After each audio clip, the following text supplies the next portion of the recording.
మీరు ప్రత్యేకంగా ఏం చెప్పకలేదు, ఆయన పక్కాగా ఓకే, రైట్. స్కెచ్ ప్రకారం వెళ్తున్నారు. ఆ స్కెచ్ మనకు చూపించారు. ఓకే, రైట్ అండి. మరి ఈ దేశం సంబంధించి మనతో పాటు జాయిన్ అయ్యారు టీడీపీ జాతీయ అధికార ప్రతినిధి జ్యోత్స్న గారు. జ్యోత్స్న గారు నమస్తే అండి. మంత్రి అంబటి కావచ్చు, సజ్జల కావచ్చు, జగన్మోహన్ రెడ్డి గారి హత్యకు చంద్రబాబు పవన్ కుట్ర పన్నారని వాళ్ళిద్దరూ వ్యాఖ్యానిస్తున్నారండి. అలాగే దానికి సంబంధించి పవన్ కూడా ఒక ట్వీట్ చేశారు, దీనికి బాధ్యులైన అధికారులను బదిలీ చేయాలి, ఎందుకంటే ఎవరైతే అప్పుడు అధికారులు ఉన్నారో వాళ్ళని బదిలీ చేయాల్సిందే, సచ్చీలురికి అందించాలి, అప్పుడు ఎవరు పాత్రధారులు ఎవరు సూత్రధారులు తేలుతుందంటూ ఆయన ట్వీట్ చేయడం కూడా జరిగింది. అయితే ఒకటండి, ఖచ్చితంగా రాష్ట్ర ముఖ్యమంత్రి మీద ఎవరు దాడి చేశారో దాని మీద ఒక సమగ్రమైనటువంటి విచారణ జరగాల్సినటువంటి అవసరం ఉంది. నిష్పక్షపాతమైనటువంటి ఒక విచారణ జరగాల్సినటువంటి అవసరం ఉంది. దోషులు ఎవరైనా సరే వాళ్ళని కఠినంగా శిక్షించాల్సినటువంటి అవసరం ఉంది. ఇది మేము ఖచ్చితంగా చెప్తాం, అందులో డౌటే లేదండి. అయితే ఇక్కడ కొన్ని అనుమానాలకి తావుంది అని ఎందుకు చెప్తున్నామంటే, ఈ ఇప్పుడు మీరు కొన్ని పేర్లు తీసుకున్నారు కదా అర్చన గారు, ఇవి ఇప్పుడు కాదండి, దాడి జరిగిన 10 నిమిషాల్లోనే 10 నిమిషాలు మీరు నోట్ చేసుకోండి అర్చన గారు, దాడి జరిగిన 10 నిమిషాల్లోనే ప్లకార్డులు వెలిసాయి అక్కడ, ఫ్లెక్సీలు వెలిసాయి అక్కడ అర్ధ గంటలో. ఇంకా వీళ్ళు స్టార్ట్ చేస్తారు, అసలు అక్కడ ఎంక్వైరీ జరగలేదు, ఏమీ జరగలేదు, పచ్చముఠా చేస్తోంది, చంద్రబాబు నాయుడు చేపించాడు, చంద్రబాబు మార్క రాజకీయాలు, ఇవన్నీ వీళ్ళు స్టార్ట్ చేస్తారు. అక్కడే ఫస్ట్ డౌట్ వచ్చింది. సెకండ్ డౌట్ ఏంటి అని అంటే, ఇప్పుడు ఇందాక నేను సిపి గారి ప్రెస్ మీట్ కూడా విన్నాను అర్చన గారు. చాలా పాపం చాలా కష్టపడి ఆయన చాలా ప్రయత్నించి చాలా విషయాలు చెప్దామని ప్రయత్నించారు. అయితే నాకు అర్థం కాని విషయం ఏంటంటే, కరెంట్ కొన్ని వైర్లకు సంబంధించి ఏవైతే రూఫ్ టాప్లలో ఉన్నాయో ఆ వైర్లకి మేము కరెంట్ కనెక్షన్స్ తీసేస్తాం, సో దాట్ యునో ఏ విధమైనటువంటి క్యాజువాలిటీ జరగకుండా ఉంటుంది అని అనేటువంటిది ఆయన వాదన. We accept that. ఒక్కొక్కసారి అది సెక్యూరిటీ ప్రోటోకాల్ లో భాగంగా ముందు కూడా మనం చూసాం, కొన్ని ఓట్లలో తొలగించిన వాళ్ళు గొడవ పెట్టడం కూడా జరిగాయండి. రైట్ అర్చన గారు, కరెక్టే. కానీ అట్లాంటప్పుడు ఒక ముఖ్యమంత్రి పర్యటనలో లైట్లు తీసేసినప్పుడు, అంటే కరెంట్ తీసేసినప్పుడు ఫోకస్ లైట్లు ఉండాలి కదండి. అండ్ ఫోకస్ లైట్లు ఎక్కడో ఉండవండి, ముఖ్యమంత్రి మీద ఫోకస్ అవుతాయి, బికాస్ ఈజ్ ది ప్రొటెక్టివ్. నేను అక్కడ రాష్ట్ర ముఖ్యమంత్రి కదా, ఆయన ఎవరు అల్లటప్ప వ్యక్తి కాదు కదా. ఫోకస్ లైట్స్ అనేటువంటివి ఉండాలి, అవి లేవు. అండ్ ఆల్సో దాడి జరిగిన వెంటనే ఎవరైతే సెక్యూరిటీ కవర్ ఇవ్వాల్సినటువంటి ఆఫీసర్స్ ఉంటారో వాళ్ళు ఎవరు కూడా ఆయనకి ఇమ్మీడియట్ గా సెక్యూరిటీ కవర్ ఇవ్వలేదు. అంటే నా point I think you understood Archana గారు. నేను ఏమంటున్నా అంటే, ఒక రాయి వేశారండి, అది అక్కడితో ఆగిపోతుందా తెలియదు కదా మనకి, ఎందుకంటే అది దాడి.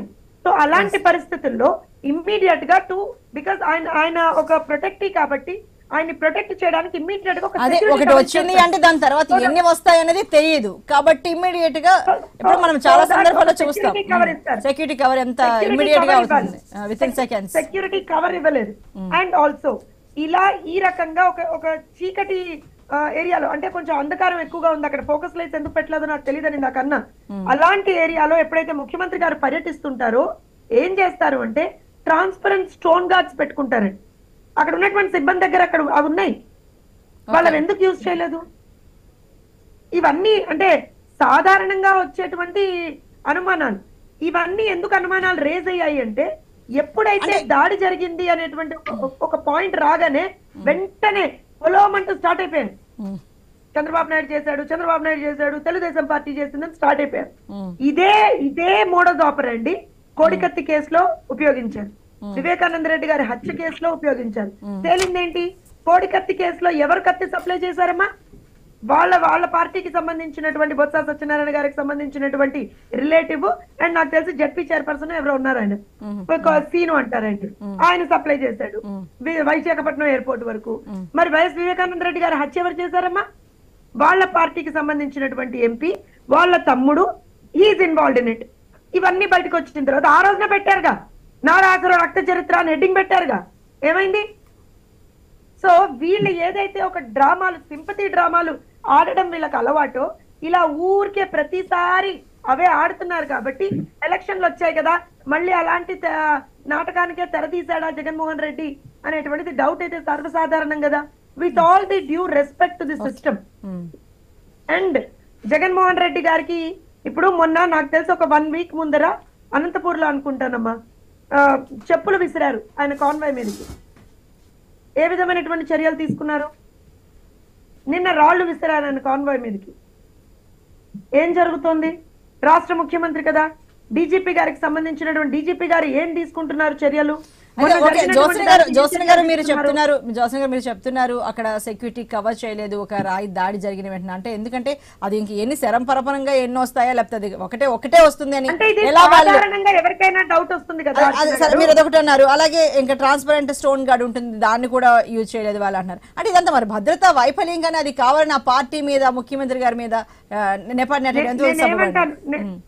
నేనేమంటాను అని అంటే, నెపం ఎందుకు నెట్టాల్సి వచ్చిందో లేకపోతే ఎవరైనా ఎందుకు అది చేస్తున్నారో అనేది కూడా మనం ఆలోచించాలి.